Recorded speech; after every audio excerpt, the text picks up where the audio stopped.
what does God's Word say about the ongoing tension between Israel and the nations surrounding it? Can biblical prophecy help you interpret today's news headlines? We'll consider that as John MacArthur looks at the future of Israel, next on Grace to You.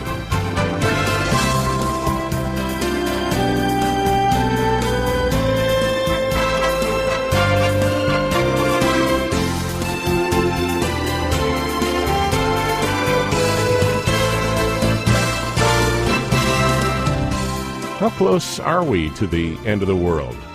Whether it's the unrest that seems to move from one Muslim country to the next, or the decades-long conflict between Israel and the nations surrounding it, you might think the final days are practically here.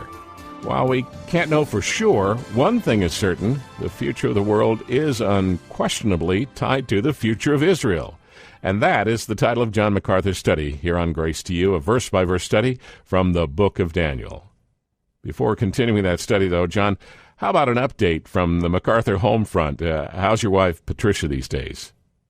Well, she's doing great. Thank you for asking, Carl. I'm blessed to have enjoyed her company as my wife and mom of our kids, and now grandma to 15 kids, and just a wonderful all-around helper in all the ministries that God has given to me.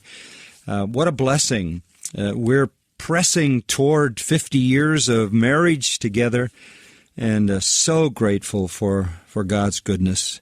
Patricia is the consummate mother who now enjoys the opportunity to spend time with her grandchildren, who is committed to their spiritual growth and spiritual well-being.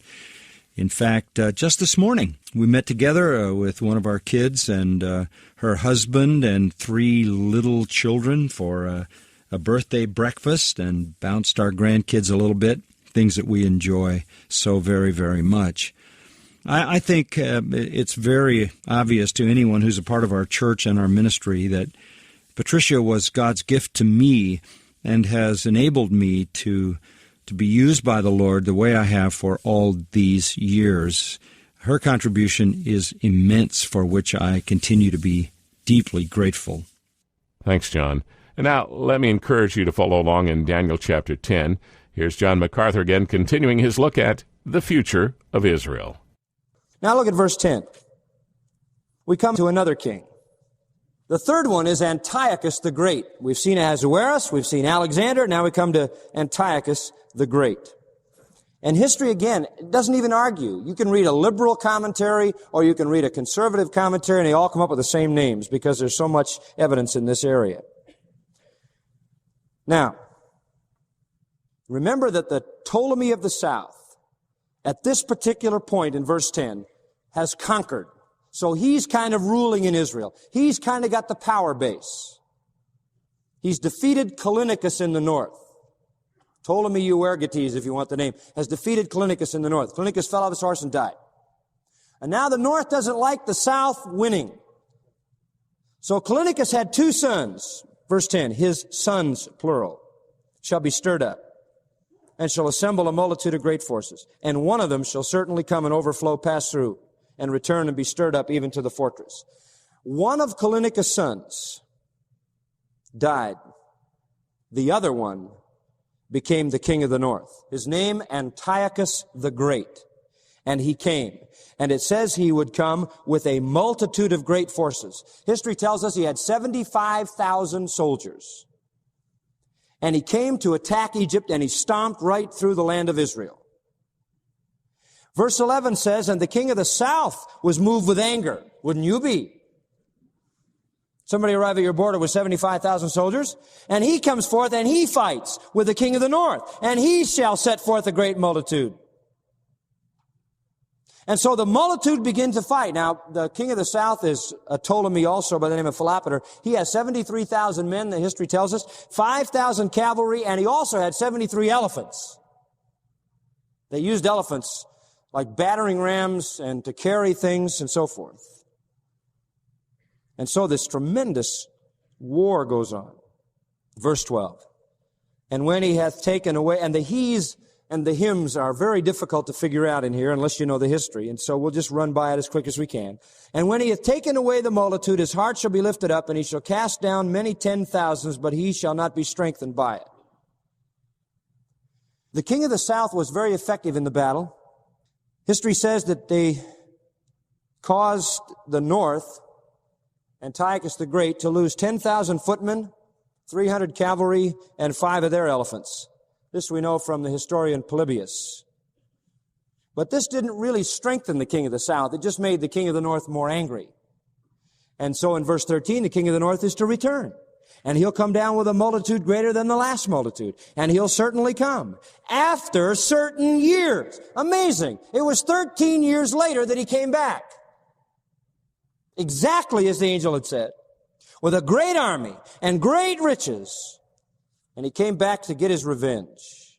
Verse 14, in those times there shall many stand up against the king of the south.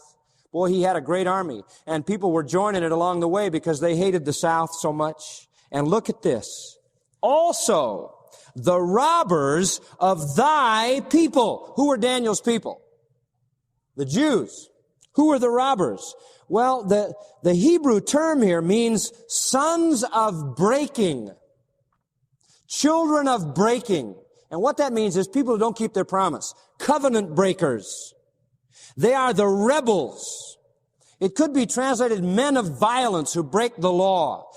Frankly, what they are is strong-willed, apostate Jews who are revolutionaries. They are like mercenary soldiers, and they join the cause of the king of the north.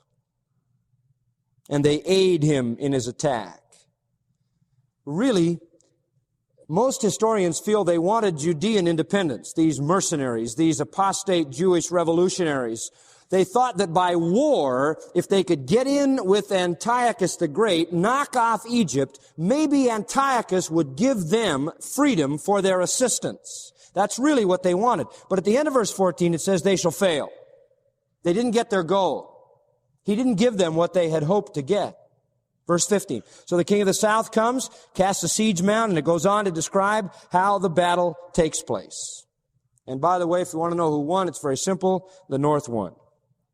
The north literally routed the south, destroying them. And then verse 16, this is the key. But he that cometh against him shall do according to his own will, and none shall stand before him. That is the king of the north, Antiochus the Great, and he shall stand in the glorious land. What is the glorious land? What land is that? That's the land of Israel.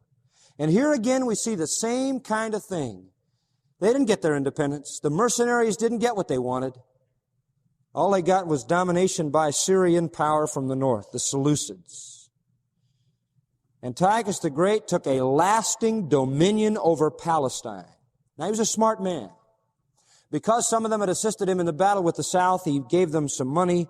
He treated them with some favor. But he was basically their captor. He decides in verse 17 to strengthen his power and to keep Egypt on his side. So he does something that's kind of interesting. He sets his face to enter with the strength of his whole kingdom and upright ones with him. And he gives him the daughter of women. Now that's probably a term referring to somebody who is the height of femininity. He picks out some fabulously lovely person. In fact, it turned out to be his daughter, who was named Cleopatra. And he gave Cleopatra to the Ptolemy king. And he said, here, take her and marry her as a sign of good faith. And what he really wanted was to plant a spy in the palace. But you know what happened? She loved her husband more than her father. And the whole thing failed. Verse 17 says at the end, she shall not stand on his side nor be for him. That didn't work. Now, why does the Bible put a little thing you're saying? Why does the Bible put any of this in here? Just to show you how absolutely God knows history before it ever happens. If you for a minute think anything happens in history without God's control, you're wrong. He determines all the boundaries of the nations. History is, as someone said, his story. Verse 18. After this shall he turn his face to the coastlands. You know, once Antiochus the Great had conquered that part of the world, he decided to go to the coastlands, and that meant, if you will, the Mediterranean islands and the borders of Greece. He was going to get Greece. Well, you know who had the power out there by this time? Rome did. And so as he turns his face to the coast and takes many, a prince on his own behalf causes the reproach offered by him to cease. Without his own reproach, he shall cause it to turn upon him. What it simply means is that it brought him into conflict with Rome, the prince, and Rome utterly routed him. In 190 BC, he was routed by the Roman soldiers. Verse 19, he shall turn his face toward the fortress of his own land, but he shall stumble and fall and not be found. You know what he did after Rome beat him? He was so distressed, he went back to his own land, and in a fit one time, he tried to plunder the temple in his own land and steal all the treasures in there, and the people got so mad they murdered him on the spot. He wasn't found anymore. He was followed by another ruler, verse 20. This is interesting. Guy who stood up in his estate was a raiser of taxes. Now, what is that supposed to mean? You know what? When Rome defeated him, they said from then on, Syria, you will pay taxes to Rome. And they were required to pay 1,000 talents periodically to the Roman power. Therefore, the next king had to be a raiser of taxes. Exactly what God said would happen, happened. The detail, people, is thrilling. The Bible is accurate. So we meet Ahasuerus, Alexander, Antiochus the Great. Fourthly, Antiochus Epiphanes. Now we're going to really fly through this one. So hold on to your seat. Antiochus Epiphanes. As I don't want to get all bogged down in too much detail, but I do want you to get the message. And all of this was written by God, and he has a purpose for it. And in his estate shall stand up a vile person. How would you like to have that for your epitaph or for your introduction? A vile, contemptible, wretched, rotten person. And he will stand up in the place of Antiochus the Great, and to whom they shall not give the honor of the kingdom. They don't give it to him, but he comes in a sneaky way and obtains it by flattery. Do you know that Antiochus Epiphanes, who is referred to here, had no right to reign? He had no legitimate claim to the throne. He had absolutely no right at all, but he gained it by intrigue and by flattery and by buying off certain individuals. And he got in there. Verse 22, and with the arms of a flood shall they be overthrown from before him and shall be broken, and that is the south. He literally devastated the Egyptians and the king. Verse 23, and after the league made with him, he shall work deceitfully, for he shall come up and shall become strong with a small people. He tried to adopt a policy of friendship with Egypt, but he violated it and he broke it and he did everything he could. He plotted. He worked out all kinds of things. It's very interesting in verse 24 that he entered peaceably upon the fattest places of the province. Boy, when he saw there was crop or money or something to be gained, he came in all hearts and flowers and with peace and so forth and so on. And he did what his fathers never did before. He was wily and smart and he gained greater acceptance. And then when he got spoil, he scattered it among the people, and he let them share in it, and he made it all look so good. And then at the end of verse 24, he was plotting against the strongholds. Whenever he saw a strong village or a strong group, he would plot their destruction. So on the one hand, he looks like Robin Hood. On the other hand, anything begins to move in his kingdom, he puts it down fast. He's building an incredible power base. In verse 25, he has another war with Egypt. He stirs up his power and his courage against the king of the south with a great army, and the king of the south is stirred up to battle with a very great and mighty army, but he shall not stand, for they shall plot against him. Another war with Egypt, this time at Pelusium, and Egypt lost, and it tells you why. Because the counselors of the Egyptian king himself betrayed him. In fact, his trusted counselors turned against him. It says his own men plotted against him. Verse 26, yea, they that feed of the portion of his food shall destroy him, his own troops, his own soldiers, and his army will overflow, and many shall fall down slain. Verse 27, and both these kings' hearts shall be to do mischief. Both of them were evil. Here's this war. Egypt is lost. So they decide to sit at a table. They want to come to the table. We still do that, don't we? You see all these guys around a big table, and they're all signing these meaningless treaties. You know how many treaties have been broken in the history of the world? All of them. Just wanted to get that in. They sit at a table, they speak lies, and their supposed talk doesn't prosper. For yet the end shall be at the time appointed. They made promises they never meant to keep, and God had it all in the plan anyway. Then after this, he returns to his land with great riches. His heart shall be against the holy covenant, and he shall do exploits and return to his own land. Now listen, here we are right back in Israel. After Antiochus Epiphanes has this deceitful meeting in the south, he comes back, and again, he does things against the holy covenant. He comes back into the land of Israel and desecrates the land. In fact, he marched on Jerusalem after he left this meeting in Egypt. He marched on Jerusalem and he sacked the city, and he cruelly slaughtered people, and he brought about horrible suffering. Verse 29, he returned and came toward the south, but it wasn't as the former or as the latter. Now, you ever seen a picture where the Indians and the cowboys were in a battle, and off in the distance you hear the sound of the cavalry to the rescue? That's what happens in verse 30. Kittim, the ships of Kittim. That's an ancient name for Cyprus, and probably is a general reference to the Roman army, the Roman Empire, the Roman power. The ships of Kittim would be the Roman fleet. By now, the Ptolemies are so sick of Antiochus Epiphanes that they say to Rome, send us a fleet. And so they do, and they come against Antiochus. He is grieved and returns because he can't do anything against Egypt because of the Roman navy that he fears. So what does he do? Verse 30, watch this. He has indignation against the holy covenant. Against the holy covenant. He even returns and has intelligence or special meetings, watch this, with those who forsake the holy covenant. He gets back with these apostate Jews. He begins to raise support from them. And then it happens. Then it really happens. Verse 31. And the forces shall stand on his part, and they shall pollute the what? Sanctuary. And take away the daily sacrifice, and place the abomination that maketh desolate. He is so frustrated now by the Romans. He goes back into the place of Israel, back into Jerusalem.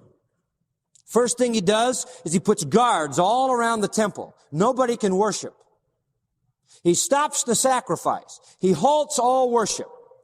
And then on a given Sabbath, he sends his soldiers into the city and he slaughters all the children they can find. And then he slaughters all the women. And then he makes heathen idolatry mandatory. And then he has nakedness flaunted by supposed athletes in full view of the temple ground. He enforces Greek culture upon the Jews. He erects a statue of the main god of the Greeks, Zeus, on the very altar in the temple. He slays a pig on the altar in the temple and makes the priests eat the pork. This is the abomination of desolations. He abominates the temple to make it desolate. And he even had some Jews in with him. Verse 32, and such as do wickedly against the covenant shall he corrupt by flatteries. Found some apostate Jews to even agree to get involved. But the end of verse 32, the people that do know their God shall be strong and do right, do exploits, however you want to translate that. The people that really know God resisted. Now I want to read 33 and 34. And they that understand among the people shall instruct many. Yet they shall fall by the sword, and by flame, by captivity, and by spoil for many days. Now when they shall fall, they shall be helped with a little help, but many shall cling to them with flatteries. And it says in verse 33, they'll fall by the sword, by flame, by captivity, by spoil. And that's exactly what happened. But verse 34, when they shall fall, they'll be helped with a little help. What was that? During this time of horrible persecution, and it was mass slaughter of the Jews in their land by Antiochus Epiphanes. In fact, he's called the Antichrist of the Old Testament because he so pictures the Antichrist. There arose a group of Jews who were known as Hasidians. Have you ever heard of a Hasidic Jew? That's a term that came out of the Maccabean period. This group of Hasidians, they stood for the law. They're talked about in the Maccabees, 1 Maccabees chapter 2. They had a leader, and their leader was Judas Maccabeus. This is a time of history that is not spoken of in the Bible. It occurred in the 400 years between the Old and New Testament. But Judas Maccabeus was able to lead a successful revolt, and he is the one who helped with a little help. It was just temporary relief from persecution. And by the way, Judas Maccabeus got all those apostate Jews and he treated them with bloody severity. Verse 35, and some of them of understanding shall fall, to test them, and to purge, and to make them white. Now wait a minute. Why is all this happening? Why are you doing this, God? Here it is. To test, to purge, to make them white. What does that mean? To burn off the sin, right? To burn off the dross. Nothing is as effective in driving people to God as suffering. You understand that? And when you think about dying, you begin to think about the inevitability of judgment. To test, to purge, to make them white, until the time of the end, because it is yet for a time appointed. God gave to Daniel through this angel the most incredible layout of the suffering of the Jews through the reign of the Persians and the reign of the Greeks. And you know who came in after the Greeks? The Romans. And the Roman period is described by the last final great Roman ruler, the Antichrist, the final A in our 5 kings. But God has ordained it all. The flow, the sequence, the intimate, minute, tiny little details.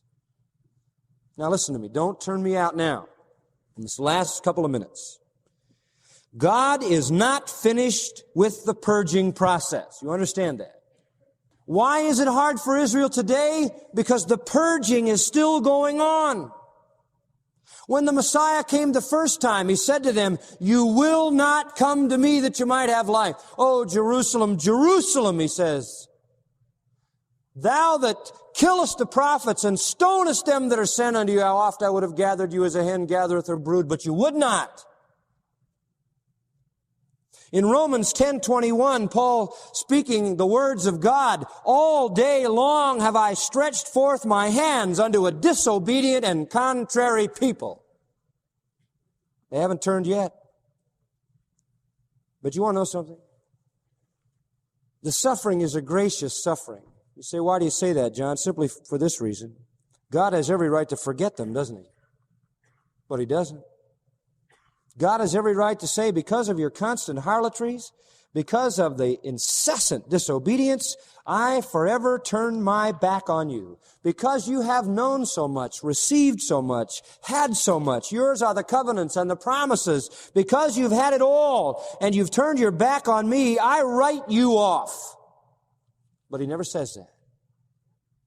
He continues the purging process until the end time, the time appointed. And that time will come. And in that latter day in the future, Paul says in Romans 11, all Israel shall be what?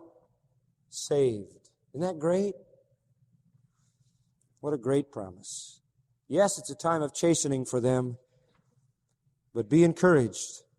Michael's watching over him. And I'm watching over him, says this other angel.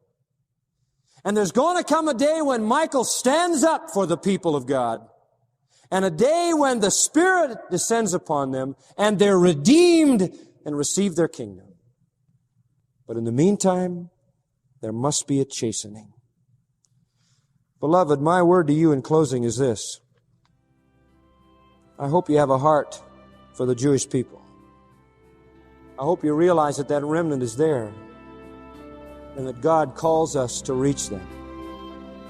An old missionary hymn put it this way: shall we whose souls are lighted with wisdom from on high, shall we to souls benighted the lamp of life deny?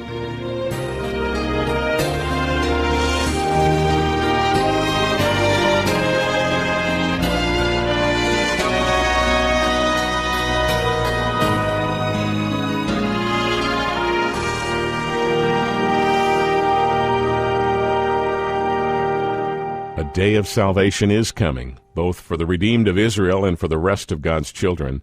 I trust that John MacArthur's lesson today on Grace to You has strengthened your hope in that glorious future salvation and deepened your trust in the Lord. Based on the prophecies of Daniel, John's study today is called The Future of Israel. Now, friend, this is a series you might need to hear a few more times to piece together the prophecies in the book of Daniel. To get your copy of The Future of Israel, that's the title, for yourself or to review with a friend, order the 8-CD album or download the same MP3 files as you contact us today. The Future of Israel CD album costs $35. Shipping is free. It's excellent for a group study, or give those CDs to someone you know with questions about the future and what Scripture says about it. Call to order, toll-free 1-800-55-GRACE, or go to our website, gty.org. And to listen to these lessons on your computer or your iPod, download the 8 MP3s. They're free of charge exclusively at gty.org.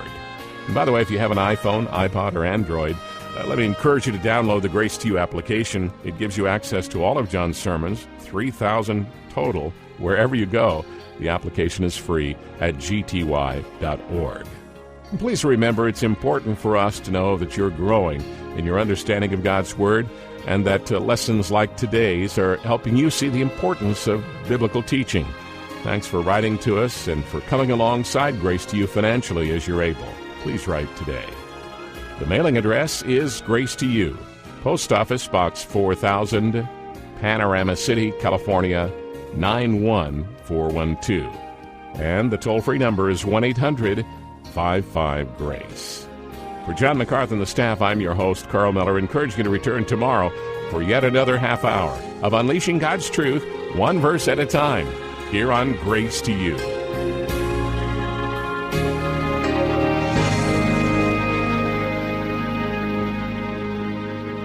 The cast of characters in Daniel's prophecy gets a whole lot worse tomorrow. Be sure to join us as John looks at the future of Israel once again tomorrow on Grace to You.